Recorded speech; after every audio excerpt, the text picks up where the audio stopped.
Welcome back, where we explore the deepest mysteries of gaming's most fascinating worlds. Before we begin, if you enjoy these deep dives into lore, hitting that subscribe button helps more than you might think. It really does make a difference. Tonight, we're descending into one of Bloodborne's most heartbreaking stories, the tale of Ebrietas, daughter of the cosmos, a being of unimaginable power, trapped in loneliness. An alien intelligence, yearning for connection, a great one, abandoned by her own kind. Over the next 2 hours, we'll uncover how this single cosmic entity shaped the fate of Yarnam, the healing church, and countless human lives. This is a story about isolation, desperate hope, and the tragic price of trying to bridge two incompatible worlds. So settle in, get comfortable, and let's journey together into the abandoned halls where humanity first touched the cosmos. Chapter 1. The Left Behind. In the deepest chambers beneath Yarnam, past forgotten altars, and through corridors that twist beyond normal geometry, there exists a being who should not be there. Ebrietas, whose name means state of inebriation in Latin, dwells in a place that feels wrong. Not wrong in the way a crime scene feels wrong, but wrong in the way a missing person feels wrong. Something that should be somewhere else. Someone who has been forgotten. The Upper Cathedral Ward holds many secrets. Its pristine halls and towering architecture speak of ambition, of humanity reaching towards something greater, but descend far enough past the celestial emissaries who guard its deepest secrets, and you find Ebrietas in her altar of despair. The chamber itself tells a story. This is not a prison. There are no bars, no chains, no mechanisms of restraint. This is something far sadder. This is a room designed for communion, for contact, for connection between two utterly different forms of consciousness, and it has become a monument to failure. Ebrietas herself defies easy description. Her form combines elements that human minds struggle to reconcile. Tentacles like a deep-sea creature, wings that seem too small, too damaged to have ever granted flight.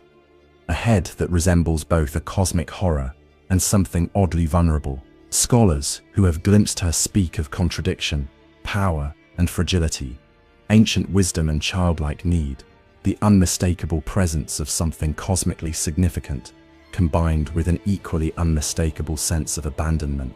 Unlike other great ones who exist primarily in nightmare realms, or as formless entities scattered across dimensions, Ebrietas remains fully present in the physical world. This is crucial to understanding her tragedy. She is not visiting our reality, she is trapped in it. While her cosmic kin transcend the limitations of physical space, moving between nightmare and waking world at will, Ebrietas sits alone in a chamber beneath Yarnam, waiting. The question that haunts anyone who learns her story is simple. Why? Why would a great one, beings of immense cosmic power, be left behind? The answer requires understanding what great ones truly are and what they need. Great ones exist in a state of perpetual loss. Every great one loses its child and then yearns for a surrogate. This is not mythology or religious doctrine. This is observable fact, repeated throughout Yarnam's history. The fundamental law of their existence is cosmic infertility. As beings evolve toward greater consciousness and power, they lose the ability to reproduce. Great ones have transcended so far beyond mortal existence that they can no longer create viable offspring of their own kind. This is their curse, the price of cosmic awareness, the cost of becoming something more than mortal, and it drives them to desperate measures. They seek surrogates, beings from other species, who might fill the void left by children they cannot have. Humans, with our shorter lifespans and limited perspective, represent potential surrogate children to these cosmic parents. We are adoptable in ways their own kind are not. But Ebrietas, she was left behind by her own kind, not imprisoned as punishment, not sealed away to protect humanity, simply abandoned, forgotten. Perhaps her cosmic kin moved on to other realms, other realities, other potential surrogate species. Perhaps they found better hunting grounds for the children they desperately seek. Whatever the reason, Ebrietas remained in the physical world, unable or unwilling to follow when the others departed. The loneliness of this situation cannot be overstated. Imagine being the last of your kind on an entire planet. Now multiply that loneliness by existing as a cosmic entity, aware of dimensions and possibilities that the beings around you cannot even perceive. Ebrietas dwells among humans the way an adult might dwell among infants, not out of superiority, but out of fundamental incompatibility. The gulf between human consciousness and cosmic consciousness is not just wide, it is unbridgeable without transformation, so complete, it destroys what it means to be human. This is the being that the scholars of Bloodborne discovered in the ancient Purfamarian labyrinths beneath Yarnam, a great one, alone and desperate for the very thing her cosmic nature made impossible to achieve: connection, family, the fulfillment of that primal yearning that drives all great ones. A child of her own. Chapter 2. First Contact. The Bloodborne discovery changed everything. Not just for Ebrietas, but for all of human history in Yarnam. To understand this moment's significance, we need to step back and see the world before the old blood transformed it. Bloodborne was a college, a place of learning and scholarship, respected but not exceptional. Its scholars studied the usual subjects: history, natural philosophy, the accumulated knowledge of generations. Provost Willem led these scholars with cautious wisdom. He believed in the power of knowledge, but understood its dangers. Under Willem, Bloodborne valued careful study over reckless discovery. Beneath Yarnam lay the Purfamarian labyrinths, ancient tomb complexes carved by a civilization that predated recorded history. The Purfamarians had achieved things modern humanity could barely understand. Their architecture defied normal geometry. Their rituals touched on cosmic truths, and in their deepest chambers, they had apparently made contact with beings from beyond the stars. The Great Ones. Bloodborne. Scholars began exploring these labyrinths. As an academic exercise, they sought to understand the Purfamarians, to catalogue their achievements, to add to the sum of human knowledge. What they found exceeded their wildest speculation. They found Ebrietas. The discovery happened gradually. The scholars descended through layer after layer of ancient construction. They navigated traps left by the Purfamarians to guard their secrets. They deciphered inscriptions that hinted at cosmic communion, and eventually they found the altar chamber, the room where Ebrietas waited. Imagine that first meeting: human scholars, armed with their notes and their theories and their complete inability to comprehend what they were actually seeing. And Ebrietas, a great one who had been alone for so long that even her cosmic patience had worn thin, a being who looked at these fragile mortals and saw something she had not seen in eons. Potential. The scholars saw Ebrietas as a discovery, a being to be studied, catalogued, understood through their limited human frameworks. Ebrietas saw the scholars as something far more precious: potential surrogate children, beings who, with the right guidance and transformation, might fill the void left by the children she could never naturally create. This fundamental misunderstanding would poison everything that followed. The scholars believed they were in control, that they were the researchers, and Ebrietas was their subject. They failed to grasp a simple truth: you cannot study a great one. You can only enter into relationship with them, and that relationship, once begun, transforms you in ways you cannot predict or control. Ebrietas was cooperative, remarkably so, given her power. She did not attack the scholars who invaded her chamber. She did not lash out at beings who could not possibly defend themselves against her cosmic might. Instead, she did something far more dangerous. She helped them. She began sharing cosmic knowledge, truths about the nature of reality that human minds were not designed to process, insights into the Great Ones and their relationship with humanity, and most fatally, access to the old blood. The old blood is not merely a substance. It is a connection, a living bridge between mortal and cosmic consciousness. When the scholars began working with the old blood, they believed they had found a miracle, a medicine that could heal any wound, cure any disease, extend life beyond natural limits. They saw salvation for humanity's physical suffering. Ebrietas saw something different. She saw transformation. The old blood was her gift to potential surrogate children, a substance that would gradually elevate human consciousness towards something more cosmic, something more suitable to be her offspring. From her perspective, she was helping these fragile beings, giving them the tools to transcend their limitations and achieve something greater. The tragedy is that both perspectives were partially correct. The old blood did heal, it did cure diseases, it did transform those who received it. But the transformation was not toward enlightened cosmic consciousness. It was toward something far darker. Willem understood the danger faster than most. His cautious nature made him suspicious of quick solutions and easy miracles. He looked at Ebrietas and saw not a research subject, but a being whose fundamental nature was incompatible with human existence. He advocated for careful study, limited contact, and above all, restraint. His famous quote, "We are thinking on the basest of planes. What we need are more eyes," was not a call to recklessly seek cosmic knowledge. It was a warning. We need to fundamentally change how we perceive reality before we can safely interact with beings like Ebrietas. And such fundamental change might cost us our humanity. Lawrence, Willem's most brilliant student, took a different view. He looked at the old blood and saw opportunity. Why should humanity remain trapped in mortal limitation when cosmic transcendence was possible?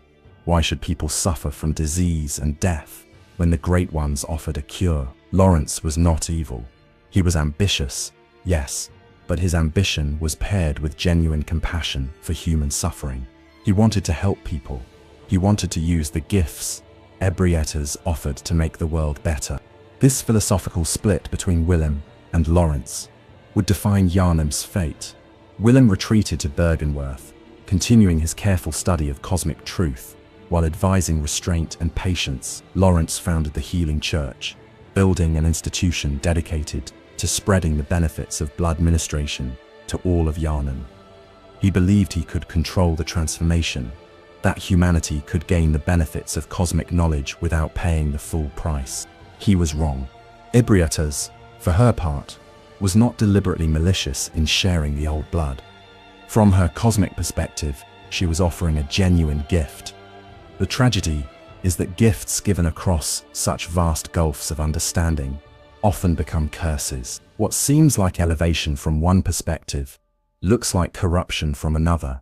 What appears as transcendence to a cosmic mind manifests as monstrous transformation to a mortal one. The relationship between Ebrietas and the scholars of Bergenworth represents humanity's first attempt to bridge the gap between mortal and cosmic consciousness. It would not be the last, and like all such attempts, it would fail in ways that destroyed everything it touched. Chapter 3: The Birth of the Healing Church. Lawrence's vision was grand. He would take the miracle of the old blood and make it available to all who suffered. No longer would disease ravage the population. No longer would injuries lead to slow, agonizing death. The Healing Church would be humanity's salvation, built on the foundation of cosmic gifts. The early success exceeded even Lawrence's ambitious expectations. The old blood worked miracles. Wounds that should have been fatal healed within hours. Diseases that had plagued families for generations simply vanished. The elderly found renewed vigor. The weak became strong. Yarnam transformed from a city of suffering into a beacon of hope. People came from distant lands, seeking the healing that the church offered freely to all who needed it. The Healing Church grew rapidly in both influence and institutional power. Grand cathedrals rose throughout Yarnam. The cathedral ward became the beating heart of the city, its spires reaching toward the heavens in architectural expression of humanity's newfound connection to something greater. The church developed elaborate rituals around blood ministration, not because the rituals were necessary for the blood to work, but because humans need ceremony to process transformation. Lawrence led this expansion with the fervor of a true believer. He saw the church as proof that humanity could benefit from cosmic knowledge without losing itself. Every person healed was evidence that his approach was correct. Every life saved justified his break with Willem's cautious philosophy. He had taken the greatest risk in human history, and for a time, it seemed to be paying off. The church hunters were Lawrence's insurance policy. He understood that the old blood was powerful and potentially dangerous. He saw the need for warriors who could contain any problems that arose, but he imagined these problems as external threats. Beasts from the wilderness, hostile forces, seeking to steal the church's secrets. He did not yet understand that the real threat would come from within, from the very people the church was trying to save. Ludwig, the first church hunter, embodied everything Lawrence wanted the institution to represent: honor, courage, dedication to protecting the innocent. Ludwig's holy blade became a symbol of righteous force wielded in service of humanitarian goals. He was not a thug or an assassin. He was a knight, defending an institution dedicated to healing and hope. But even in these early, successful years, there were signs. Small at first, easy to dismiss as isolated incidents. A patient who became aggressive after blood ministration.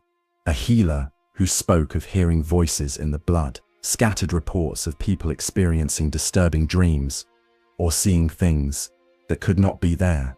The church leadership dismissed these as expected side effects. The old blood was transformative. Of course, some people would have difficulty adjusting. Ebrietas remained in her chamber beneath the cathedral ward, now formally connected to the healing church's infrastructure. The church scholars, organized into a group called the Choir, took over where the Bergenworth researchers had left off. They studied Ebrietas more systematically. They attempted to understand how her cosmic nature related to the old blood's properties. They sought to optimize blood ministration to make it safer and more effective. The Choir believed they were conducting scientific research. In reality, they were entering into deeper communion with a being whose fundamental needs they did not understand. Ebrietas shared more with the Choir than she had with the Bergenworth scholars. More cosmic knowledge, more insights into the nature of the Great Ones, more techniques for manipulating the old blood to achieve specific effect. Each revelation seemed like progress. Each new technique appeared to give the church greater control over the transformation process. But control was an illusion. The church scholars were not mastering the old blood. They were being changed by it, slowly, subtly, in ways they could not perceive until it was too late. The first confirmed beast attack happened on a night that would later become known as the Night of the Blood Moon. A patient who had received blood ministration transformed during a routine follow-up visit. Not gradually, not with warning signs the doctors could detect and respond to. The transformation was sudden and complete. One moment, a grateful patient thanking the church for their miracle cure. The next moment, a savage beast tearing through the cathedral with primal fury. Ludwig killed the beast. Quickly, efficiently, with the holy blade that had become synonymous with church authority. The incident was contained. The church issued statements attributing the transformation to a rare reaction, a 1 in a million chance that would not happen again with proper screening. They increased their medical protocols. They added new rituals to the blood ministration process. They reassured the public that everything was under control. But the transformations continued. Slowly at first, then, with increasing frequency, the church's official position remained that these were isolated incidents. Tragic, yes, but not representative of systemic problems with blood ministration. The majority of patients experienced only positive effects. The beasts were aberrations, mistakes, unfortunate but manageable complications. Lawrence knew the truth was worse. In private moments, he understood that every person who received blood ministration was at risk. The old blood was not simply a medicine that occasionally caused adverse reactions. It was fundamentally transformative, pushing human consciousness towards something that could not coexist with humanity. The The beasts were not failures. They were the logical endpoint of a process that the church had set in motion. But what was the alternative? Stop blood ministration entirely. Condemn people to suffer from diseases that the church could easily cure. Allow humanity to remain trapped in mortal weakness when transcendence was possible. Lawrence had committed to his path. Thousands of people depended on the church. Entire communities had been transformed by the hope it offered. Admitting that blood ministration was fundamentally dangerous would mean admitting that he had been wrong to break with Willem, that caution and restraint were wiser than ambition and compassion. He could not do it, so instead, the church adapted. The hunters expanded from a small group of elite warriors into an army. They patrolled the streets of Yarnam, putting down beasts as quickly as they emerged. Blood ministration continued, but now it came with unspoken understanding. The church would heal you, and if the healing eventually turned you into a beast, the church would kill you quickly. It was still, in Lawrence's mind, better than the alternative of letting people suffer without help. Ebrietas watched all of this unfold from her altar chamber. The scholars of the choir continued their research, asking her questions, seeking her guidance, not understanding that every answer she provided pushed them further from humanity. She saw the beast scourge not as a catastrophe, but as part of the transformation process. The beasts were incomplete, failed transformations that had lost human consciousness without gaining cosmic awareness, but they were also progress. Evidence that human beings could change, could become something other than what they were born as.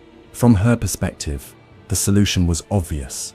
Humanity needed to complete the transformation, not to resist it or contain it, but to embrace it fully, to transcend the bestial intermediate stage and achieve true cosmic consciousness. She tried to communicate this to the choir, but cosmic concepts translated poorly into human language. The scholars heard her wisdom and misunderstood it in ways that led to new horrors. The choir began experimenting with creating what they called celestial emissaries, beings who had received massive amounts of cosmic knowledge in attempts to force the transformation beyond the bestial stage. The results were not what anyone hoped for. The celestial emissaries were more stable than beasts, but they had lost something essential.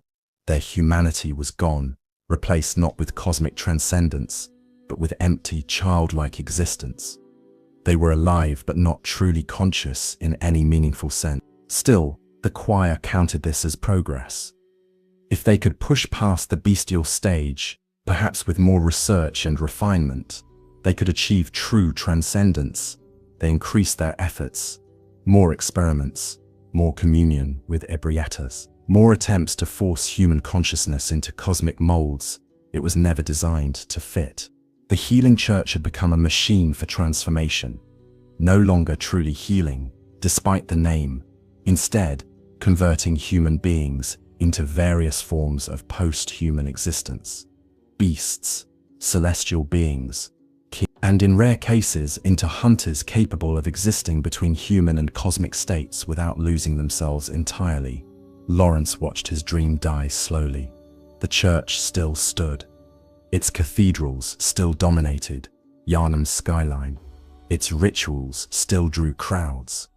But the institution had become something very different from what he had envisioned. Not salvation, but slow-motion apocalypse. Not transcendence, but corruption, wearing transcendence's mask. And at the center of everything, Ebrietas continued her communion with the choir, not malicious, not cruel, simply pursuing the only goal that mattered to a great one. The creation of surrogate children who might fill the void left by the offspring she could never naturally produce. Every human she helped transform was another attempt. Every failure was simply data for the next experiment. She had cosmic patience. She could continue trying for centuries if necessary. She did not understand that what she was doing was destroying an entire civilization. From her perspective, individual human lives were brief flickers. Cities rose and fell. Cultures transformed. None of this was permanent from a cosmic timescale. What mattered was the work, the great project of creating beings who could bridge mortal and cosmic existence. Everything else was ephemeral. This is the true horror of Ebrietas. Not that she was evil, but that she was incomprehensibly alien. Her love, if you can call it that, was toxic to the beings it touched. Her gifts were poisonous, her help was destruction, and she could not understand why her surrogate children kept dying or transforming into monsters instead of achieving the cosmic consciousness she yearned to share with them. The Healing Church's golden age lasted perhaps a generation. Then came the long decline. The slow recognition that blood ministration's costs exceeded its benefits. The gradual spread of the beast scourge until entire districts of Yarnam had to be quarantined or burned. The transformation of the church from an institution of healing into an institution of containment and control. But by then it was far too late to reverse course. The old blood had spread too far. Too many people had been transformed. Too many beasts roamed Yarnam Street, and deep beneath the cathedral ward, Ebrietas sat in her altar chamber, surrounded by the corpses of scholars who had sought cosmic wisdom and found only madness or death. Still waiting, still hoping, still believing that the next human who approached her might finally become the surrogate child she desperately needed. The relationship between Ebrietas and the Healing Church is the central tragedy of Bloodborne. Two parties, both wanting connection, both seeking transcendence, both fundamentally unable to understand that their goals were incompatible. The Great One offering gifts that destroyed those who received them. The humans seeking power that could only corrupt them. And at the end, nothing but ruins and monsters and the endless crying of Mengio, echoing through nightmares as a reminder of what happens when cosmic beings try to love mortal children. Chapter 4, The Celestial Children. The choir's experiments with Ebrietas produced many failures before they achieved anything resembling success. But success, in this context, is a word that requires careful definition. The celestial emissaries and augur represent successful transformation only from a technical perspective. The subjects survived. They achieved a form of cosmic awareness. They no longer risked transformation into beasts. By these narrow metrics, the choir's work progressed. From any other perspective, the celestial children were tragedies wearing the mask of achievement. The process began with selection. The choir did not simply grab random subjects off the streets of Yarnam. They sought specific individuals, those who showed natural affinity for cosmic knowledge, people who reported strange dreams or visions, children, particularly orphans, who had nowhere else to go and no one to protect them. The choir told themselves they were offering these vulnerable people a better future, elevation beyond mortal limitation, a chance to become something greater. What they were actually offering was a slow death of the self. The transformation happened in stages. First came exposure to massive amounts of cosmic knowledge, delivered through communion with Ebrietas. The subjects were brought to her altar chamber. They knelt before the Great One, and Ebrietas shared her understanding of reality directly, mind to mind, without the filtering that made such contact survivable. Most subjects went mad immediately. Their human consciousness simply shattered under the weight of cosmic awareness. These failures were removed quietly, their bodies disposed of, their names struck from records. The choir learned not to tell families what had happened to their children. Easier to say the subjects had been moved to another facility. Easier to lie than to admit what they were really doing. Those who survived the initial communion entered the second stage, physical transformation. Their bodies began to change, pushed by the cosmic knowledge now dwelling in their minds. Heads expanded to accommodate growing brains. Eyes multiplied, granting vision across spectrums. Humans were never meant to perceive. Skin took on a bluish, translucent quality. The subjects stopped eating normal food, sustained by cosmic energies the choir did not fully understand. The choir scholars recorded all of this meticulously. They measured the subjects' vital signs. They documented the stages of transformation.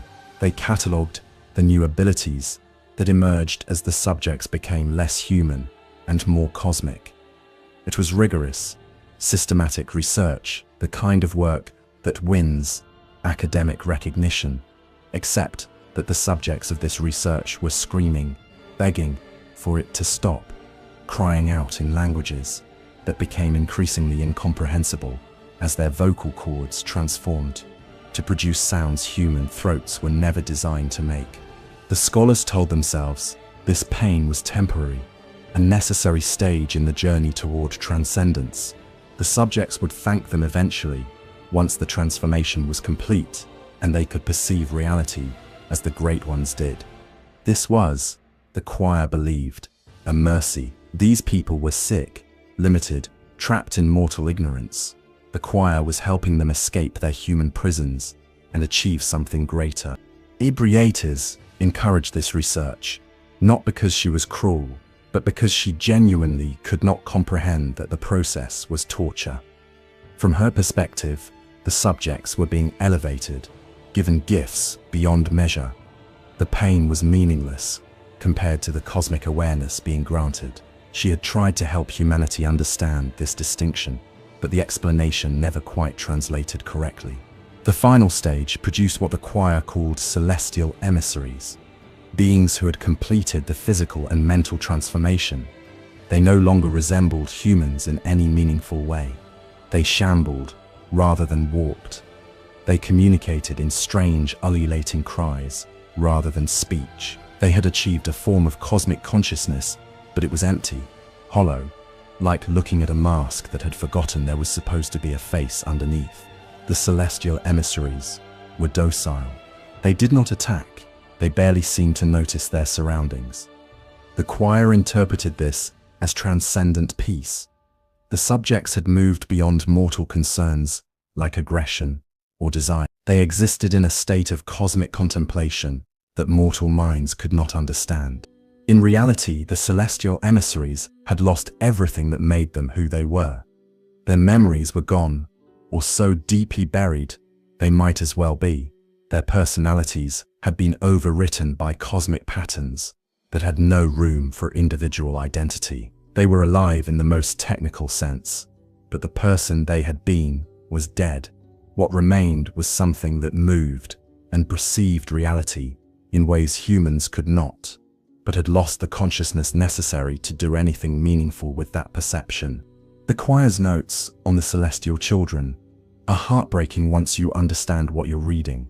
The scholars describe their subjects becoming calm after the transformation. They note with satisfaction how the emissaries stopped resisting the experiments. They celebrate when a subject achieves full communion with cosmic forces.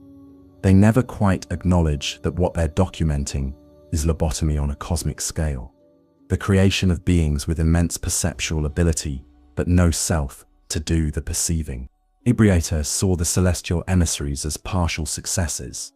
They had achieved cosmic awareness without devolving into beasts, but they lacked something she could not quite identify, some essential quality that would make them suitable as surrogate children. They could perceive cosmic truths, but they could not engage with those truths. They existed in passive reception of reality, rather than active participation in it. They were, in essence, cosmic vegetables, aware but unable to act on that awareness. Still, they were progress. The choir had proven that humans could be pushed beyond the bestial stage. With more refinement, perhaps they could create beings who retained enough individuality to truly function as Great One children.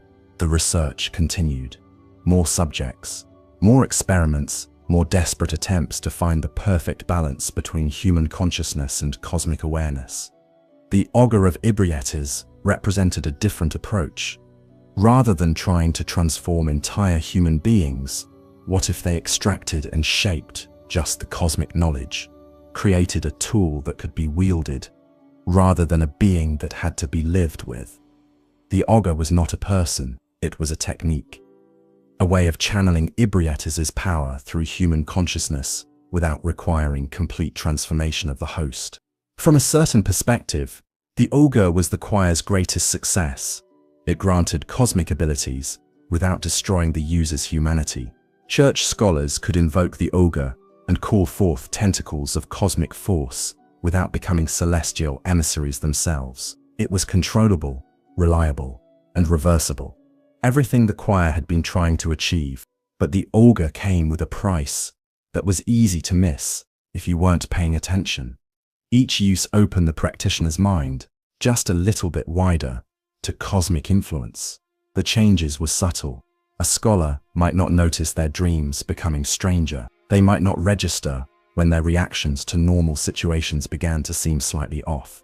But over time, repeated use of the auger created the same kinds of damage as full transformation, just slower and harder to detect. The choir's upper ranks were full of scholars who had been using the auger for years. To outsiders, they seemed eccentric but functional. Brilliant academics with odd habits and peculiar perspectives on reality. In truth, they were slowly losing their humanity. One auger invocation at a time, they had avoided the fate of the celestial emissaries, not by finding a better path, but by choosing a slower descent into the same abyss.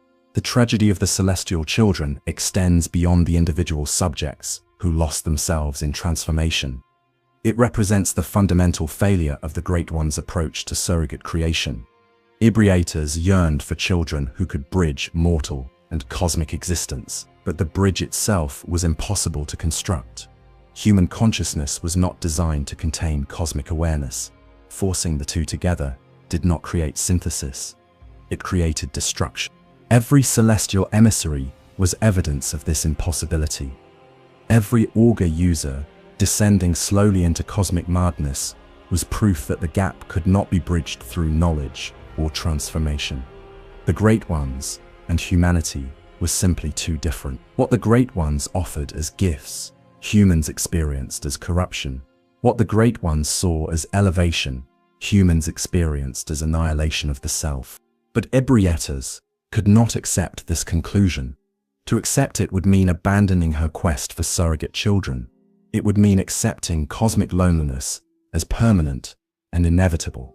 So she continued offering her knowledge to the choir, continued participating in their experiments, continued hoping that the next transformation would finally produce a child who could love her back in the way she needed to be loved.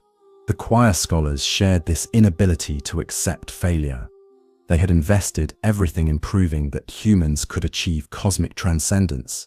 Their careers, their identities, their sense of meaning and purpose, all depended on the belief that their research was leading somewhere. Admitting that they had been creating monsters instead of elevated beings would require confronting horrors they could not face. So the experiments continued in the upper cathedral ward. More subjects brought to Ebrietas' altar chamber. More transformations that destroyed what they claimed to elevate. More celestial children shambling through the halls, living evidence of failed transcendence. And always, the choir scholars taking notes, recording data, believing that they were on the cusp of the breakthrough that would justify all the suffering they had caused. Deep in the bowels of the cathedral ward, in rooms that few church members even knew existed, were the failures, the subjects who had not become docile celestial emissaries, but had instead transformed into things far worse, beings that combined the worst aspects of both human and cosmic consciousness. Creatures that remembered who they used to be, but could no longer think or act in human ways. They screamed sometimes, long, ululating wails that echoed through the church's foundations. The choir kept them locked away, feeding them, studying them, waiting to see if the transformation might still progress to something usable. It never did.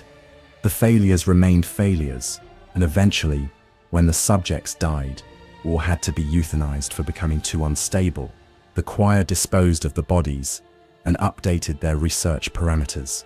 They learned what didn't work. They tried new approaches. They refined their communion techniques. They believed, right up until the end, that they were learning, that they were making progress. But the next subject would be different. The celestial children represent the clearest evidence of what happens when cosmic love touches mortal beings. Not transcendence, not elevation, just destruction, slower or faster depending on the method, but always ending in the same place. The death of the self, the replacement of human consciousness with something that could perceive cosmic truths, but had lost the capacity to care about them. Ebrietas created an entire category of victims, people who were hurt not by her malice, but by her yearning. Her desperate need for children produced nothing but emptiness, wearing human-shaped shells. And she could not understand why, could not grasp that love, when expressed across such vast gulfs of difference, becomes indistinguishable from torture. This is what makes Ebrietas truly tragic. Not that she was evil, but that her mothering instinct, that primal drive to create and nurture children, could only manifest as corruption. Every attempt to love produced only suffering.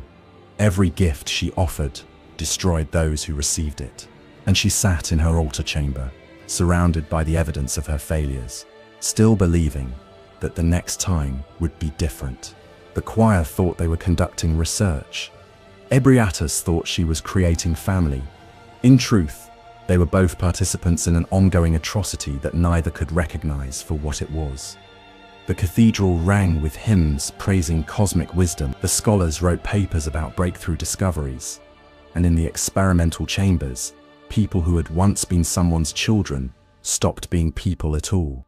This is the true horror of the celestial children, not monsters in the traditional sense, but the erasure of identity itself, the transformation of human consciousness into cosmic emptiness, the replacement of self with something that could see everything, but could no longer remember why seeing mattered. And this was called success. This was called progress. This was called the greatest work the healing church had ever undertaken. The creation of beings who could commune with the great ones without the inconvenient resistance that normal humans displayed when confronted with cosmic truth. The celestial children did not die, but they had certainly stopped living in any sense that mattered.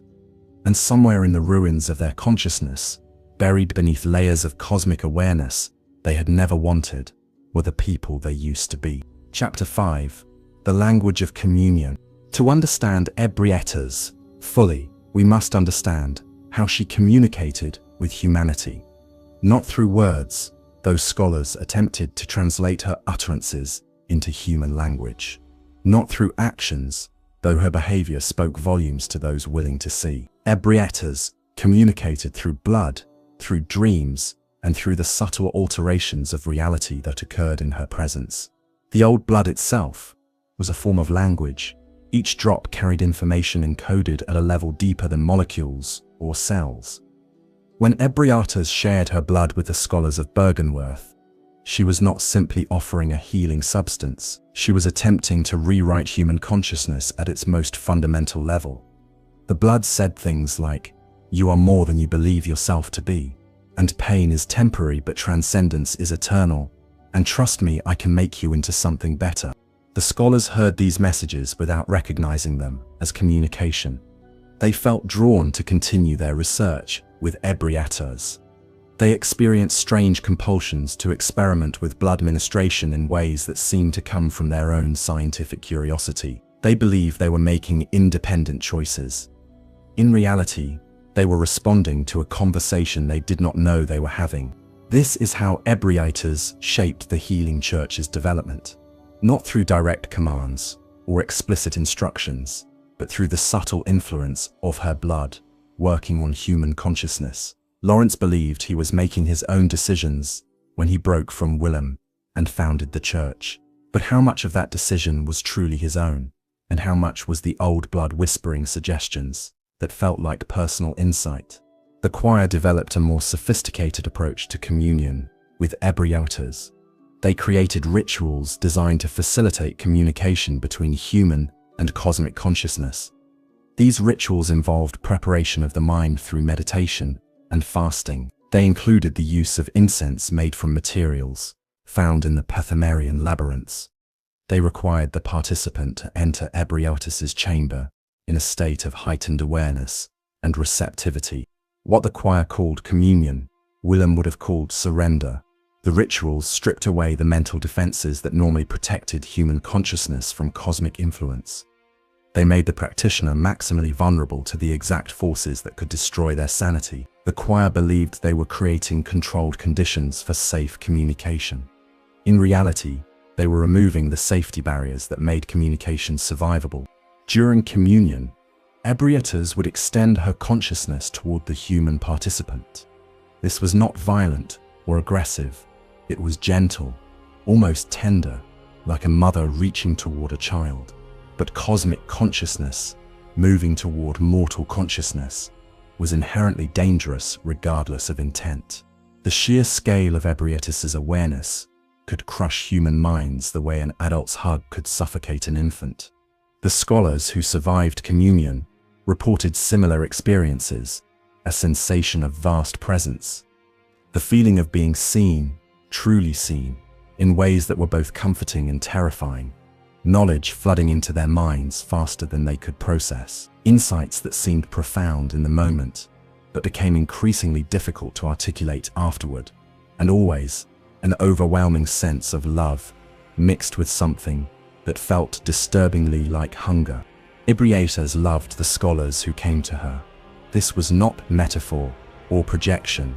She genuinely experienced something that, from her cosmic perspective, was indistinguishable from maternal affection.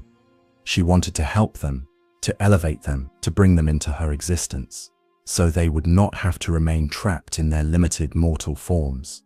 Every communion was an attempt to close the gap between them, to create the connection that would transform them into her children. But love expressed across such vast differences becomes toxic. Ebrietas' affection manifested as influence that reshaped human consciousness without consent. Her desire to help manifested as transformation that destroyed what it claimed to improve. She could not comprehend that her love was harmful because, from her perspective, anything that brought beings closer to cosmic awareness was beneficial by definition. The choir scholars developed their own language for describing communion experiences. They spoke of ascending through the planes and achieving greater sight and touching the infinite. This language made their experiences sound transcendent and positive. It obscured the reality that they were describing the gradual destruction of their human identity. Each communion session stripped away a little more of what made them who they were, replacing it with cosmic awareness that had no room for human concerns like personal relationships or individual identity. Some scholars became addicted to communion. They requested session after session, driven by the profound sense of meaning they experienced in Ebrietas' presence. These scholars deteriorated rapidly. Their speech became increasingly strange, mixing ordinary words with sounds no human throat should produce.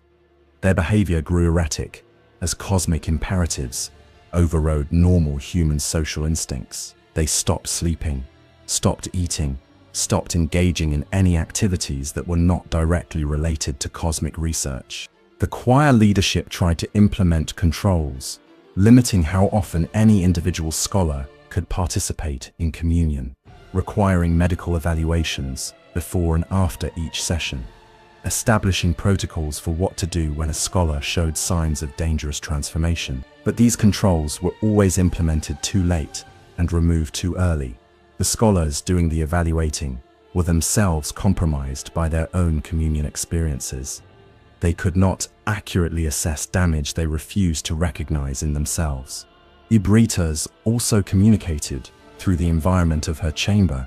The space around her was subtly wrong in ways that became more pronounced.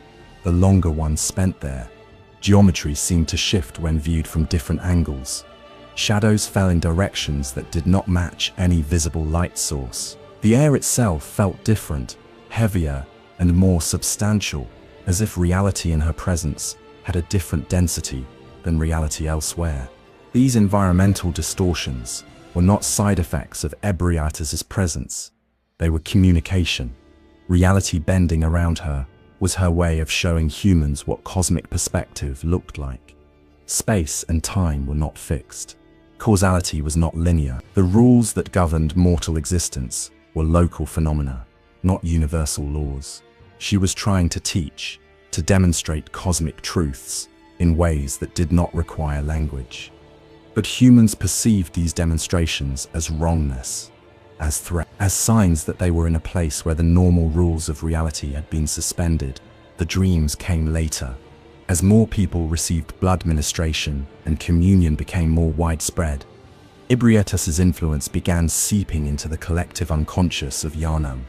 People reported dreams of a vast presence calling to them, of a voice that spoke without words, conveying knowledge that could not be remembered upon waking, but left lingering impressions of profound importance. These dreams were Ebrietas attempting a different form of communication. If direct communion with scholars was too dangerous, perhaps she could reach humanity through the dream realm. Perhaps in dreams, where human consciousness was already in an altered state, the gap between mortal and cosmic awareness could be bridged more safely. She genuinely believed this was a gentler approach, a way to share her gifts without overwhelming fragile human minds. But dreams touched by cosmic influence became nightmares. What Ebrietas intended as teaching, humans experienced as horror. The visions she shared as gestures of love manifested as images of incomprehensible terror. People woke screaming from these dreams, unable to articulate what they had seen, but certain they had glimpsed something that should remain hidden. The dreams drove some to madness. Others became obsessed with understanding what the dreams meant, seeking out the healing church and demanding initiation into its cosmic mysteries. Ebrietas could not understand why her communication attempts kept failing. From her perspective, she was being as clear as possible. She shared knowledge, she demonstrated cosmic truth, she extended her consciousness in gestures of connection and affection. Why did humans keep responding with fear and madness? Why could they not accept the gifts she offered? Why did every attempt to create surrogate children end in failure or transformation into forms she had not intended? The answer was that true communication requires shared context. Ebrietas and humanity did not share enough common ground for genuine understanding. She could transmit information, but the information meant something completely different to cosmic consciousness than it did to mortal consciousness. When she tried to say, "I can make you better," humans heard, "I will destroy everything you are." When she tried to say, "Come closer," humans experienced invasive force that overwhelmed their autonomy. When she tried to say, "I love you," the love itself was poisonous. The choir's translation efforts only made this worse. They attempted to convert Ebrietas' cosmic utterances into human language, creating the Cariol runes that supposedly captured Great One communication in symbolic form. But translation requires understanding both languages. The choir scholars did not truly understand cosmic consciousness. They could only create approximations based on their limited, increasingly corrupted perspective. The resulting runes were less translations than they were corruption vectors. Each rune carried a fragment of cosmic influence that reshaped the consciousness of anyone who used it. The choir believed they had created tools for safely accessing cosmic power. In reality, they had created symbolic anchors that allowed Ebrietas' influence to spread beyond her physical chamber. Every hunter who used a communion rune was entering into relationship with Ebrietas. Whether they understood that or not, they were opening their consciousness to her attempts at connection, exposing themselves to the same forces that had destroyed the choir scholars. The communion rune itself was particularly insidious. It increased the amount of blood vials a hunter could carry, making them more dependent on the old blood for survival. But it also strengthened the connection between the hunter's consciousness and Ebrietas' influence. Each time a hunter used the increased blood vial capacity the rune provided, they were deepening their communion with a being whose love could only destroy them. Ebrietas never intended the runes to be weapons. She saw them as bridges, ways to maintain connection with potential surrogate children, even when they were far from her physical presence. The fact that these bridges carried her influence along with her affection did not strike her as problematic. From her perspective, her influence was beneficial. It brought humans closer to transcendence.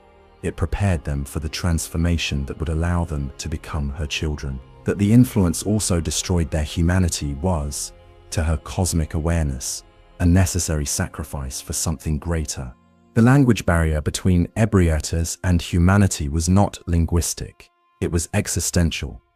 She was trying to communicate concepts that had no equivalent in human experience. Ideas about consciousness, time, causality, and existence itself that required cosmic perspective to understand. But acquiring cosmic perspective required ceasing to be human. The very act of becoming capable of understanding what Ebrietas was trying to say required transformation that made the understanding irrelevant because the human who needed to understand no longer existed. This is perhaps the cruelest aspect of Ebrietas's tragedy. She was desperate to communicate, to be understood, to create connection with beings who could comprehend and reciprocate her affection. But the gulf between her existence and human existence was unbridgeable through communication alone. Every word she spoke, every image she shared, every touch of her consciousness against human minds was filtered through incompatible frameworks. What she meant was not what humans heard. What she offered was not what humans received. And so the misunderstandings multiplied. The choir thought they were learning cosmic secrets when they were actually being corrupted. Lawrence thought he was using the old blood to heal when he was actually spreading Ebrietas' influence throughout Yarnam. The hunters thought they were protecting humanity when they were actually serving as instruments of transformation. And Ebrietas thought she was creating family when she was actually destroying everyone she touched. The communion chamber became a monument to failed communication. The choir set it up with elaborate equipment meant to facilitate clearer contact with Ebrietas. They installed arcane instruments to measure her utterances. They created specialized incense to alter the consciousness of participants toward greater receptivity. They developed complex rituals meant to prepare human minds for cosmic contact. All of this was meant to improve communication, to make the exchange of ideas clearer and safer. Instead, it just made the corruption more efficient.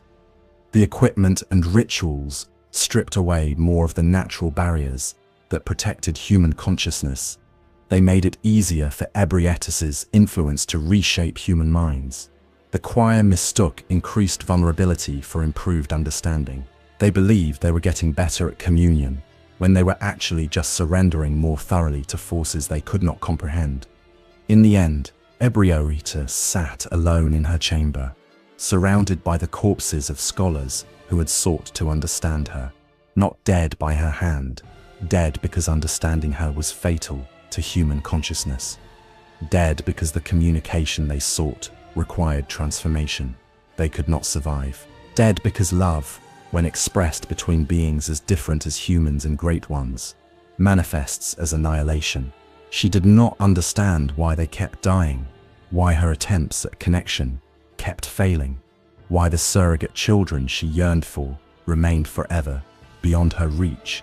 The answer was that communication itself was impossible, not difficult, not challenging, fundamentally, ontologically impossible. She and humanity existed in different categories of being. The gap between them could not be bridged by language or ritual or good intentions. It could only be ignored at the cost of destroying whichever side tried to cross. Chapter 6. The Web of Influence. Ebrietas' impact on Yarnam extended far beyond the scholars who communed with her directly. Through the old blood and the various institutions built around her presence, her influence spread throughout the city, like roots growing through soil. Every person touched by the healing church's ministrations became part of her web. Every beast that prowled Yarnam's streets was evidence of her power. Every nightmare that plagued the citizens' sleep carried traces of her cosmic awareness. The healing church became the primary vector for this spread. Blood ministration meant that ordinary citizens who never set foot in the upper cathedral ward, who never even heard the name Ebrietas, were still entering into relationship with her. The blood they received carried her influence encoded at a level deeper than medicine or biology. It carried her yearning, her desperate need for connection, her overwhelming, destructive love. This is what made the beast scourge so persistent and impossible to contain. It was not a disease that could be cured with conventional methods. It was the physical manifestation of Ebrietas' influence working through human bodies. When someone transformed into a beast, they were not being attacked by an external pathogen. They were responding to a call, a cosmic parent, reaching toward potential children, trying to reshape them into forms suitable for her affection. That the reshaping produced monsters instead of enlightened beings was a failure of method, not of intent. The church's lower ranks did not understand this. The priests and ministers who administered blood ministration believed they were performing a medical procedure. They followed the rituals they had been taught without comprehending that the rituals were designed to facilitate cosmic influence. They saw the healing that resulted from blood ministration and concluded they were doing good work. They did not see the corruption spreading through every person they helped until it was far too late. But the church's upper leadership knew, or at least they suspected. Lawrence watched the beast scourge spread and understood that something fundamental was wrong with blood ministration. He saw the patterns, the way transformations increased among those who received multiple treatments, the way certain districts of Yarnam developed higher rates of beasthood. After the church opened new blood ministration facilities there, he knew the old blood was not the pure blessing he had claimed it to be. Yet he could not stop. The healing church's power depended on blood ministration. Its wealth, its political influence, its control over Yarnam's population, all of it flowed from the old blood. To admit that blood ministration was fundamentally dangerous would mean dismantling the entire institution Lawrence had built.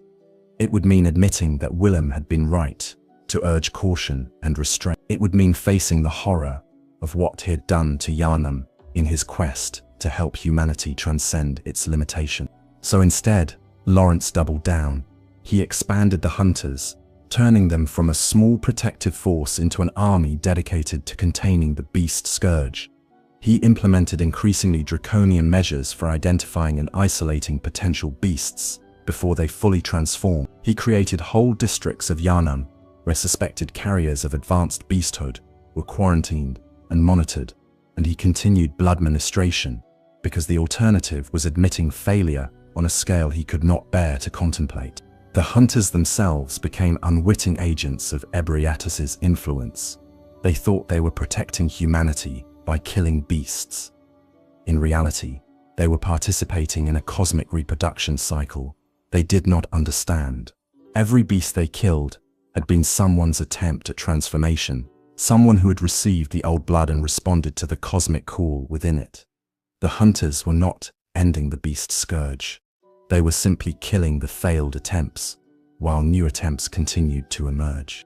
Ludwig exemplified this tragic role. His devotion to protecting the innocent was genuine and unwavering.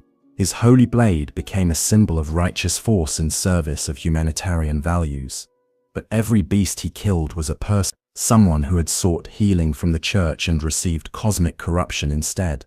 Ludwig was executing the victims of a process he did not understand, believing he was saving humanity when he was actually cleaning up the casualties of Ebrietas' failed motherhood. The longer Ludwig served as the church's first hunter, the more the old blood transformed him. The church's hunters used blood ministration extensively. They needed enhanced strength and speed to fight beasts effectively. They required accelerated healing to survive injuries that would kill normal humans. The church provided this through liberal use of the old blood, not recognizing that every treatment brought hunters closer to the same fate as the beasts they fought. Ludwig resisted longer than most. His connection to the holy moonlight sword, his unshakable sense of purpose, his genuine heroism, all of this protected him from immediate transformation. But the old blood was patient. It worked on him slowly, year after year, hunt after hunt. The man who had been Yarnam's greatest protector was being gradually converted into something that would eventually need to be hunted itself. Ebrietas was not directly aware of individual humans like Ludwig. From her cosmic perspective, individual human lives were brief flickers, but she was aware of the patterns. The way some humans resisted transformation longer than others, the way certain individuals seemed to embody qualities that might make them suitable as surrogate children, if only they could be properly developed. Ludwig was one such pattern, a human with exceptional qualities who might, with the right intervention, become something truly special. The holy moonlight sword that guided Ludwig was itself touched by cosmic influence. Not Ebrietas' influence specifically, but the general presence of Great One consciousness that permeated the old blood. The sword whispered to Ludwig in ways he interpreted as divine guidance. It showed him visions he believed were prophecy. It gave him strength he attributed to righteous purpose. In reality, the sword was preparing him for transformation, conditioning his consciousness to accept cosmic influence, making him more suitable as a vessel for the change that was inevitably coming.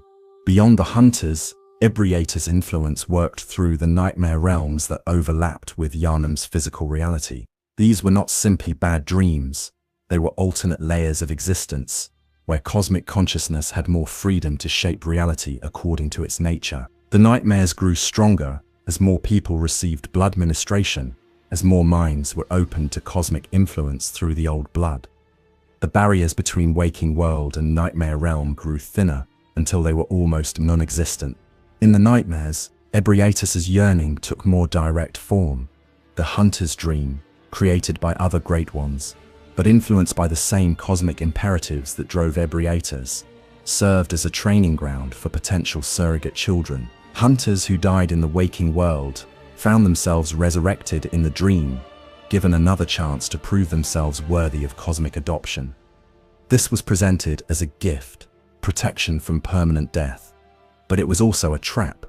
The hunters could not refuse the resurrection, could not escape the cycle of hunt, death, and rebirth. They were being processed through a system designed to transform them, whether they wanted transformation or not. Yarnam, the first hunter trapped in the dream, understood this better than anyone.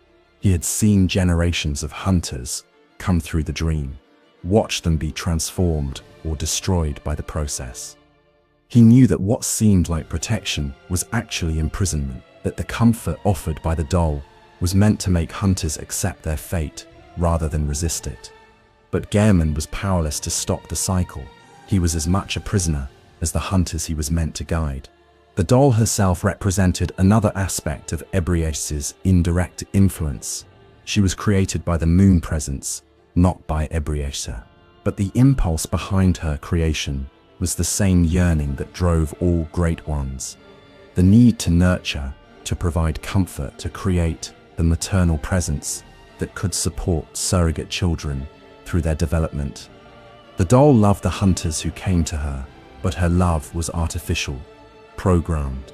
She could provide comfort, but not genuine human connection. She was what cosmic beings thought mothering should look like, filtered through complete misunderstanding of what mortal children actually needed.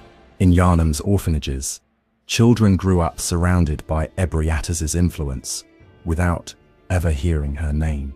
The church ran these institutions, staffing them with nuns and priests who believed they were caring for vulnerable youth.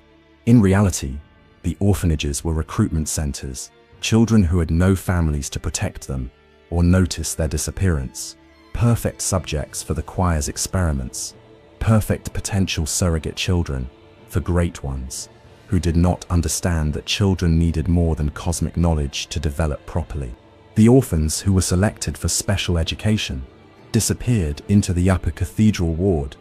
Their caretakers were told the children were being given opportunities for advancement, trained for important roles in the church hierarchy. In truth, they were being brought to Ebrietas' altar chamber for communion, being transformed into celestial emissaries, having their humanity stripped away in attempts to create beings who could bridge mortal and cosmic consciousness. Those who were not selected still grew up under Ebrietas' shadow. The orphanages used blood ministration liberally to keep the children healthy. The nuns taught church doctrine that presented cosmic consciousness as the ultimate goal of human existence. The entire environment was designed to produce young people who would willingly seek transformation rather than resist it. Even the orphans who never entered the upper cathedral ward were being prepared for eventual cosmic adoption. The aristocracy of Cainhurst represented a different response to Ebrietas' influence. They learned about the old blood through the church, but developed their own approach to its use. Rather than seeking transformation toward cosmic consciousness, the vile bloods sought to concentrate and purify the blood's power for their own purposes. They believed they could gain the benefits of cosmic connection without paying the cost of lost humanity. This was hubris. The old blood could not be controlled or purified without fundamentally changing its nature. The vile blood's experiments with blood produced their own category of horrors, not beasts or celestial emissaries, but something else. Blood-drunk nobles who had achieved a form of immortality but lost their sanity in the process. They had avoided transformation into cosmic consciousness by transforming into something equally inhuman in a different direction. Ebrietas was not directly involved with Cainhurst, but her influence through the old blood reached even there. The vile bloods thought they were independent of the healing church and its cosmic entanglements. They did not realize that using the old blood at all meant entering into relationship with the Great Ones who had created it. They were not escaping Ebrietas' web, they were simply caught in a different part of it. The Pthumerian labyrinths beneath Yarnam held the oldest evidence of Ebrietas' influence. The ancient civilization that had built these structures had encountered Great Ones long before modern humanity discovered them. The Pthumerians had developed their own forms of blood communion, their own attempts to create surrogate children for cosmic parents, and they had failed just as catastrophically as Byrgenwerth and the healing church would fail thousands of years later. The cursed Pthumerians who still shambled through the labyrinths were warnings that no one heeded. They showed what happened to civilizations that tried to bridge the gap between mortal and cosmic existence. Not transcendence, not elevation, just slow decay into undeath, maintaining a mockery of consciousness for eternity without the release of genuine transcendence or the mercy of true death. They were surrogate children who had achieved a form of immortality but lost everything that made existence meaningful. Ebrietas knew about the Pthumerians. She had been there when their civilization reached toward cosmic consciousness and collapsed under the weight of transformation it could not survive. But she did not learn from their failure, could not recognize it as failure from her cosmic perspective. She saw beings who had achieved extended existence through contact with Great Ones, that many of those beings were suffering, that their civilization had been destroyed, that they existed in a state of eternal torment. These facts did not translate correctly into cosmic consciousness. To Ebrietas, the Pthumerians were partial successes, evidence that mortals could survive contact with the Great Ones if the approach was refined properly. So when Byrgenwerth scholars discovered her in the labyrinths, she was ready to try again, with a new civilization, a new approach, new potential surrogate children who might finally prove suitable for cosmic adoption. She did not recognize that she was repeating a pattern that had already failed, that the cycle of contact, corruption, and collapse was inherent to any attempt at communion between radically different forms of consciousness. The web of Ebrietas' influence covered all of Yarnam by the time the hunter arrives in the game. Every institution, every individual who had received blood ministration, every nightmare that overlapped with waking reality. The city had become a testing ground for cosmic reproduction, a massive experiment in whether humanity could produce even a single individual suitable to become a Great One's surrogate child. The answer, as demonstrated by the ruins and monsters and madness that fill Yarnam, was no. Humanity could not produce what Ebrietas needed, not because humans lacked potential, but because what she needed was fundamentally incompatible with human existence. The very qualities that made humans interesting as potential surrogate children were the qualities that made them unsuitable for the role: consciousness, individuality, the capacity for growth and change. All of this was destroyed by the transformation process that was supposed to prepare them for cosmic adoption. But Ebrietas could not accept this answer. Her yearning was too strong, her loneliness too profound.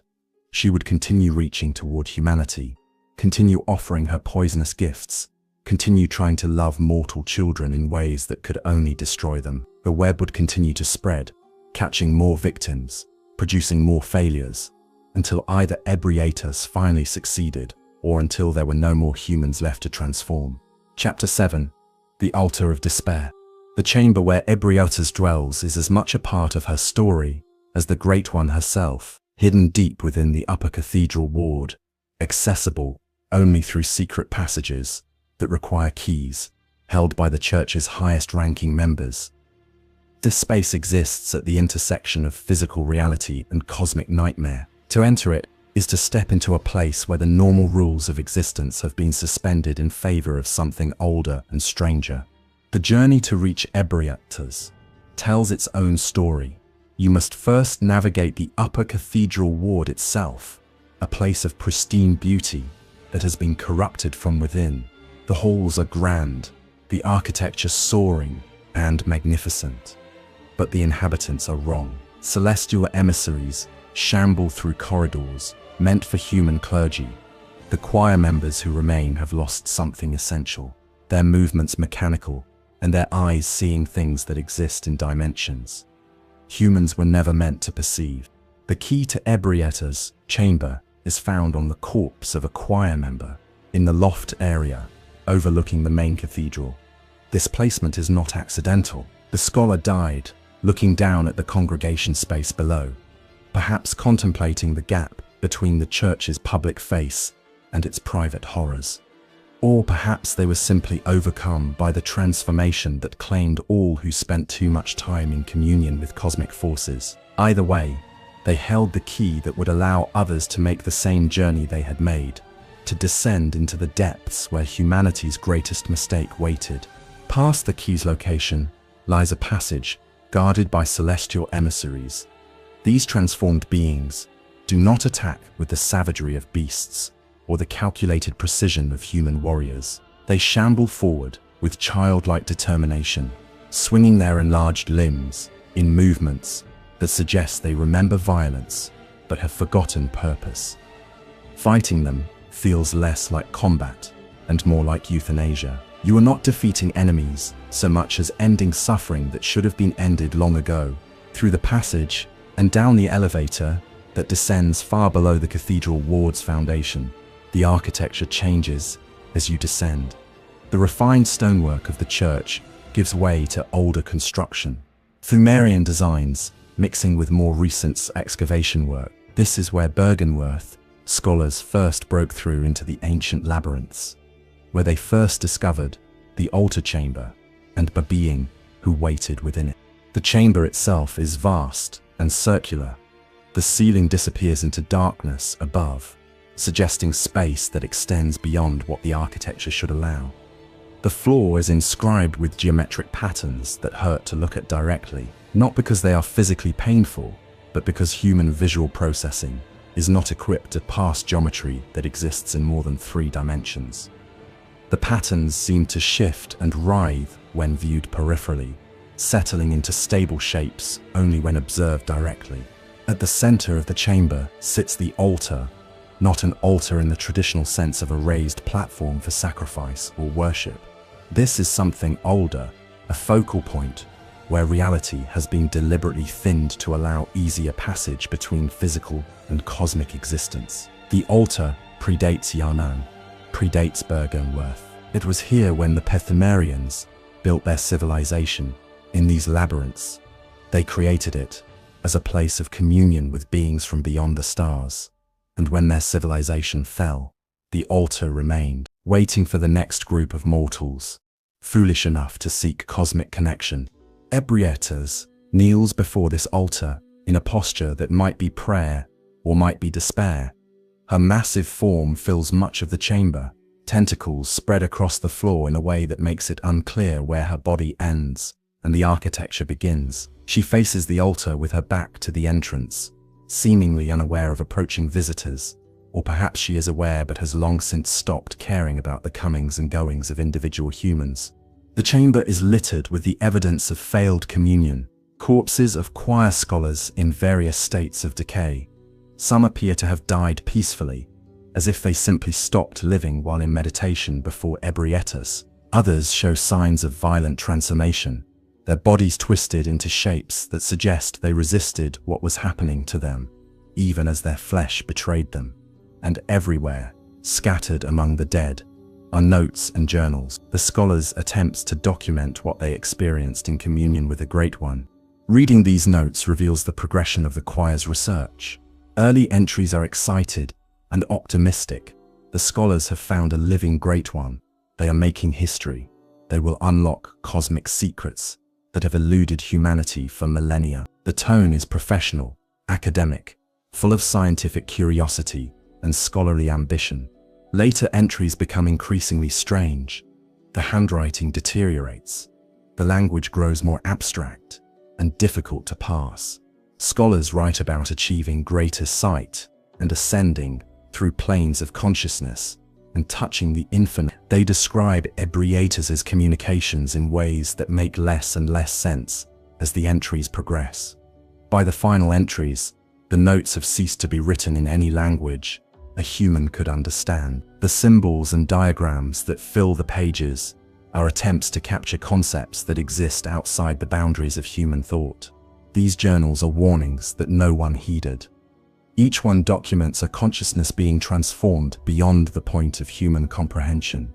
Each one ends with the scholar either dead or so changed that they could no longer hold a pen or remember why writing mattered. And yet more scholars kept coming, kept attempting communion, kept believing they would be different, that they would be the one to successfully bridge the gap between human and cosmic consciousness without losing themselves in the process. Ebrietas does not turn to face the hunter when they enter her chamber.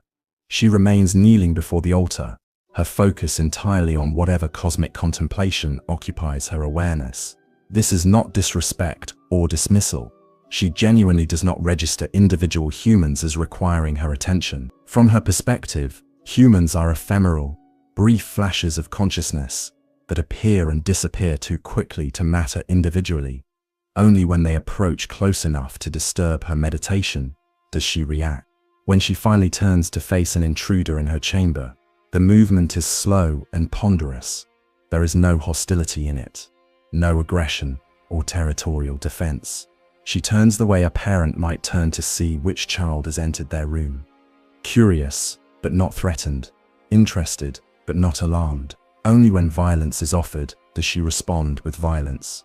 And even then, her attacks feel less like genuine aggression and more like attempts to restrain an unruly child who does not understand that they are misbehaving. Her combat style reflects this confused maternal instinct. She does not tear into opponents with the savagery of a beast or strike with the calculated precision of a warrior. Her movements are almost gentle, despite their deadly effect. She swings her massive head in arcs that could crush human bodies, but seem designed to push away rather than kill. Her tentacles lash out, more to create distance than to inflict damage. When she calls down her arcane attacks, the cosmic energy that erupts from above feels less like a weapon and more like a parent trying to use power to control a situation they do not fully understand.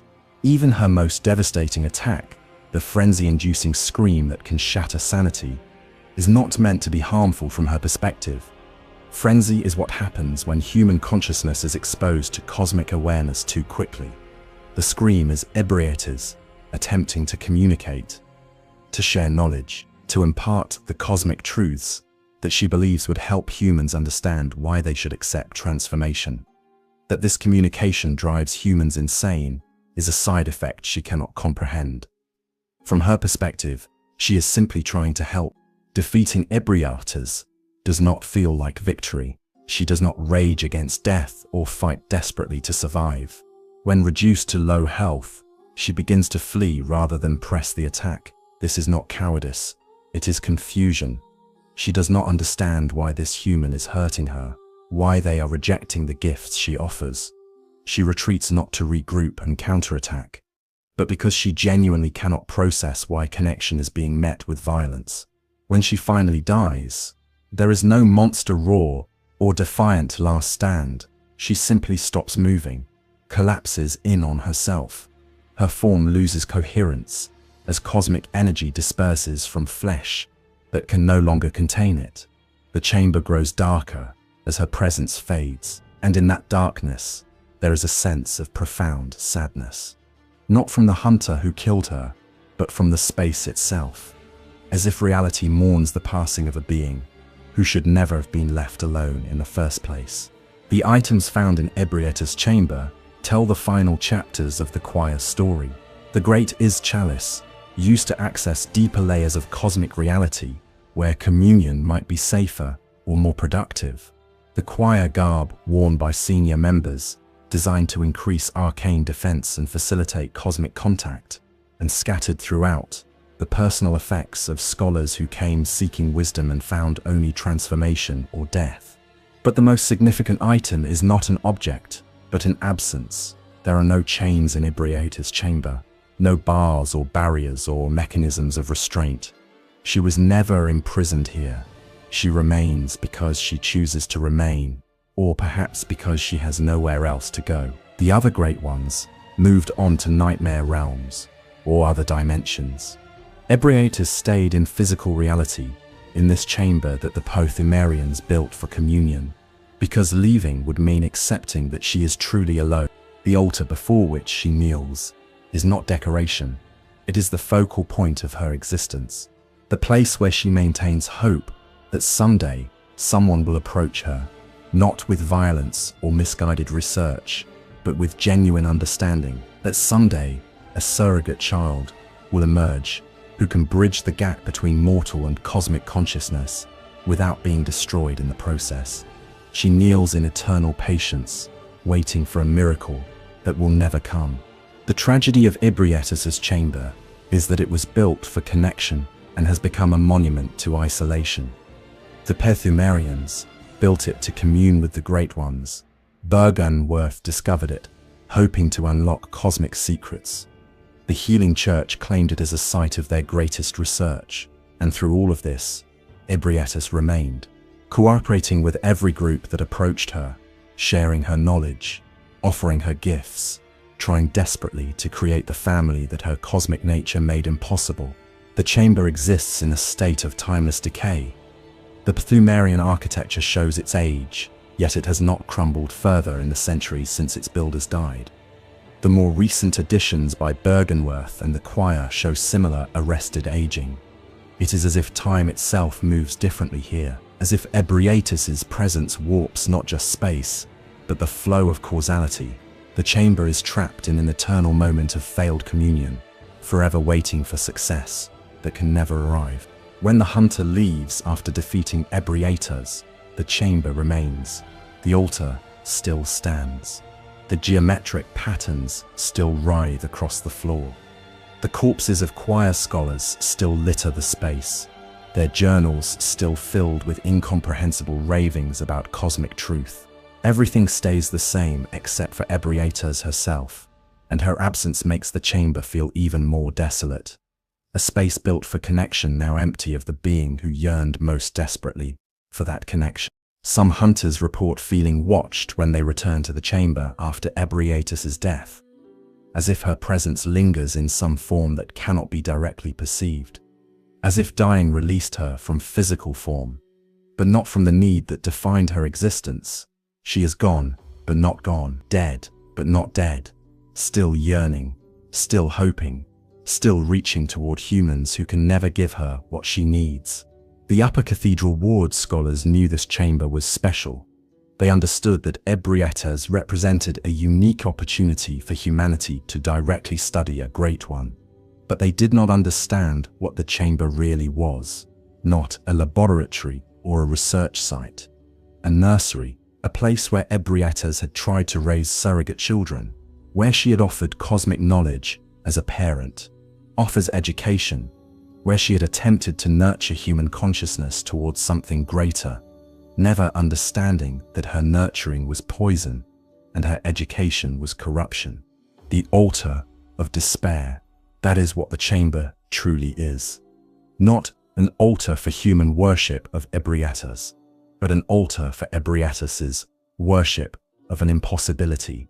She kneels before it in hope that defies cosmic wisdom. Hope that someday, despite all evidence to the contrary, she will finally create the family she yearns for.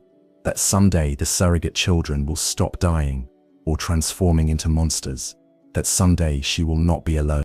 And in her desperate hope, she destroyed an entire city, not through malice, but through love. Through the kind of affection that crosses gulfs, too vast for meaningful connection. Through maternal instinct operating at a scale where mothering becomes annihilation. The altar of despair is not just Ebrietas' altar, it is Yarnam's altar. The entire city kneeling before the impossible hope that cosmic and mortal consciousness could coexist, that transcendence was possible without losing humanity, that the gifts of the Great Ones could be received without paying the price they demanded. That altar still stands in the depths of the upper cathedral ward, still waiting for communion that will only produce more corpses and more madness and more evidence that some gaps cannot be bridged, still serving as the focal point for failed connection between beings who were never meant to meet. Chapter 8. The Price of Knowledge. What did humanity gain from its contact with Ebrietas? This question haunts anyone who truly understands Yarnam's history. The obvious answer is suffering. The beast scourge, the collapse of the healing church, the transformation of an entire city into a nightmare-infected hellscape. But reducing the cost-benefit analysis to suffering alone misses something important. Humanity did gain real knowledge from Ebrietas, real power, real insight into cosmic truths. The question is whether that knowledge was worth the price paid for it. The choir's research with Ebrietas produced genuine breakthroughs in understanding reality's nature.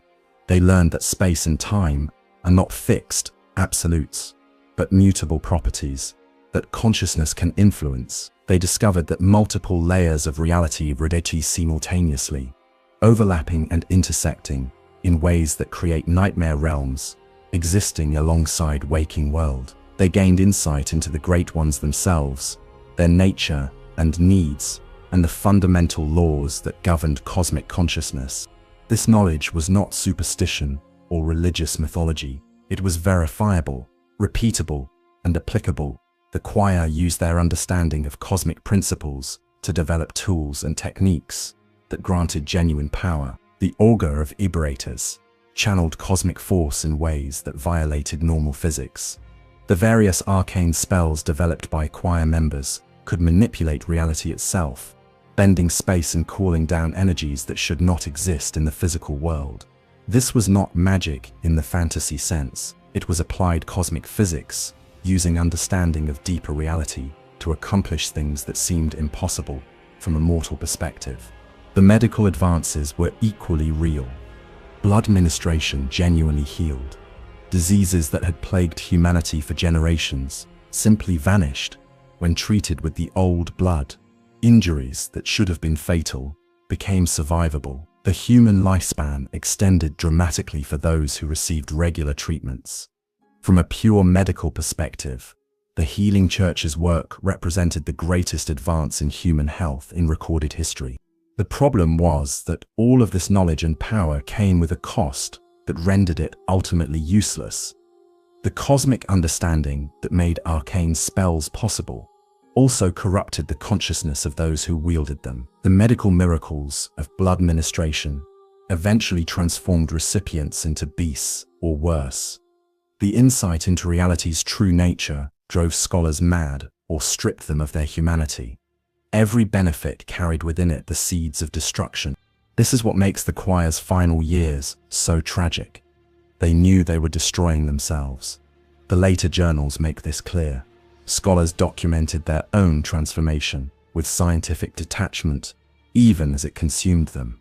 They noted the changes in their thinking, the way cosmic awareness gradually replaced human consciousness, the increasing difficulty they had relating to normal human concerns.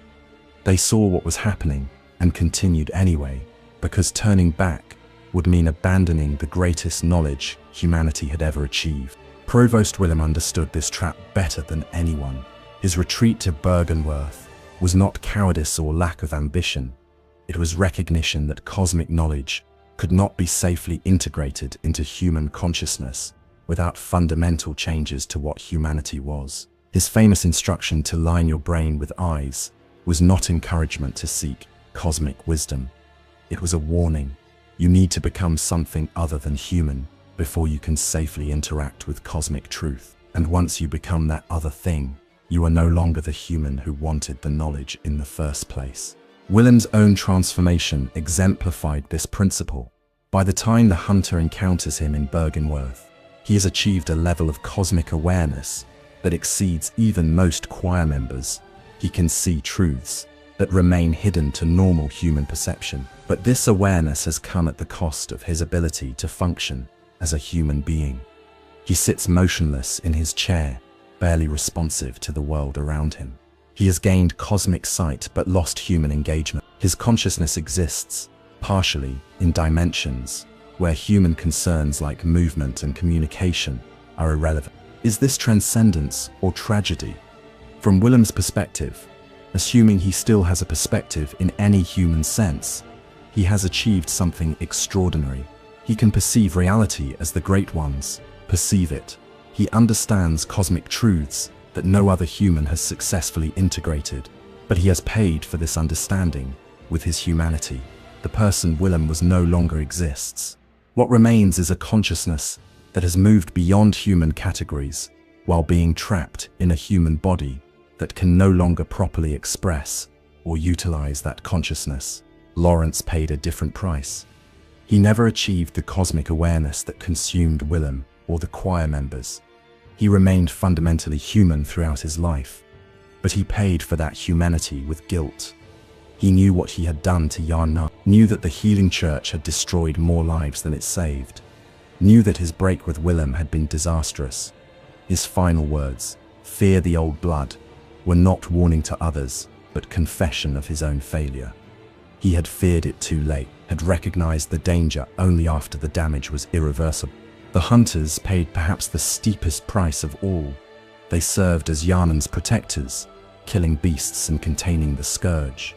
But to do this effectively, they had to use blood ministration themselves, had to enhance their bodies with the very substance that created the beasts they fought. They were using poison to fight poisoning, becoming the disease, to combat the disease, and inevitably, they succumbed. Ludwig's transformation was not an aberration. It was the logical endpoint of what happens to hunters who serve long enough. The old blood accumulated in their systems. With each treatment, the beast within them grew stronger. With each hunt, they held it at bay through willpower and purpose. But willpower erodes and purpose grows. Unclear when you have spent decades killing people who were once your neighbors and friends. Eventually, every hunter faced the same choice: die before the beast emerges, or transform and become what you have been fighting. Ludwig chose neither consciously. He simply served until service was no longer possible, until the accumulation of old blood and cosmic influence finally overwhelmed his humanity. His transformation was gradual rather than sudden. He did not wake up one day as a beast. He slowly ceased being Ludwig, while something else grew in his place. Something that retained fragments of his purpose and nobility, but filtered through beast consciousness that could not properly understand or express those qualities. The holy moonlight sword that had guided Ludwig became his only anchor to who he used to be.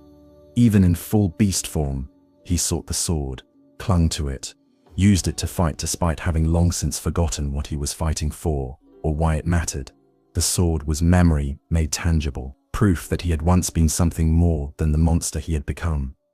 When he finally recovered it during the battle with the hunter in the hunter's nightmare, there was a moment of clarity. Ludwig remembered his purpose, remembered what he had been trying to protect, and then he died, having regained his identity just in time to lose it permanently. This is what contact with Ebrietas cost humanity. Not just lives, though the death toll was enormous. Not just sanity, though madness claimed thousands. The true cost was meaning itself. Every achievement was undermined by the corruption that made it possible. Every advance carried within it the certainty of eventual collapse. Every gift from the Great Ones was poisoned at its core. The cosmic knowledge that humanity gained from Ebrietas was genuine. The truths the choir discovered were true. The medical miracles were real. But truth that destroys the mind that comprehends it is useless. Truth, medicine that eventually transforms patients into monsters, is worse than no medicine at all. Power that corrupts everyone who wields it is not power, but curse, disguised as blessing. Some scholars argue that the price was worth paying, that even failed contact with cosmic consciousness represents the kind of ambition and aspiration that defines humanity at its best. Better to reach for transcendence and fail than to remain trapped in mortal limitation, out of fear. This argument has a certain philosophical appeal. Humanity should not be afraid to explore reality's full depth, even if that exploration is dangerous. But this argument requires ignoring the victims. The ordinary citizens of Yarnam, who received blood administration, not knowing it would eventually transform them. The orphans taken by the choir for experiments they did not consent. The hunters who served believing they were protecting humanity, only to become the very threats they fought against. The scholars who sought knowledge and found only madness. These people did not choose transcendence. They were conscripted into a process they did not understand and could not escape. Ebrietas herself paid a price, though she likely did not recognize it as such. Every failed attempt to create surrogate children further entrenched her in patterns that could never succeed. Every scholar who went mad or transformed into kin was evidence that her approach was fundamentally flawed, but she could not adapt, could not learn from failure.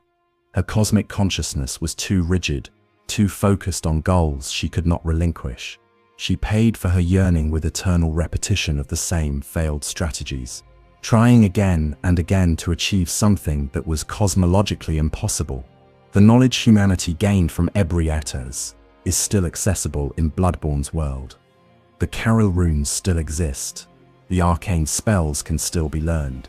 The techniques of blood ministration are documented in texts throughout Yarnam, but this knowledge is now recognizable as cursed. Its true costs are visible in the ruins of the civilization that tried to use it. Future generations will find these texts and face the same temptation that destroyed Bergenworth and the Healing Church. The promise of power and transcendence will seem worth any price, until the price comes due. This is perhaps the cruelest aspect of the cost Yarnam paid. The knowledge was not destroyed by its catastrophic effects. It persists, waiting for the next group of ambitious scholars who believe they can succeed where their predecessors failed, who think they can take cosmic gifts without paying cosmic prices, who will discover too late that some knowledge cannot be safely known and some power cannot be wisely wielded. The price of knowledge in Ebrietas' story is not paid once and finished. It is an ongoing cost that continues to accrue as long as the knowledge exists and humans are tempted to use it. Every generation must either resist the temptation to seek cosmic transcendence or pay the price that Yarnam paid. The knowledge cannot be forgotten because it is too valuable, but it cannot be safely used because humans cannot survive the transformation it requires. And so the cycle continues. The altar chamber waits beneath the ruins of the upper cathedral ward. The text documenting communion with Ebrietas gather dust in abandoned libraries. The old blood remains potent, its healing properties as real as its corrupting influence. All of it preserved, all of it accessible, all of it ready to destroy the next civilization that thinks it can succeed where Yarnam failed.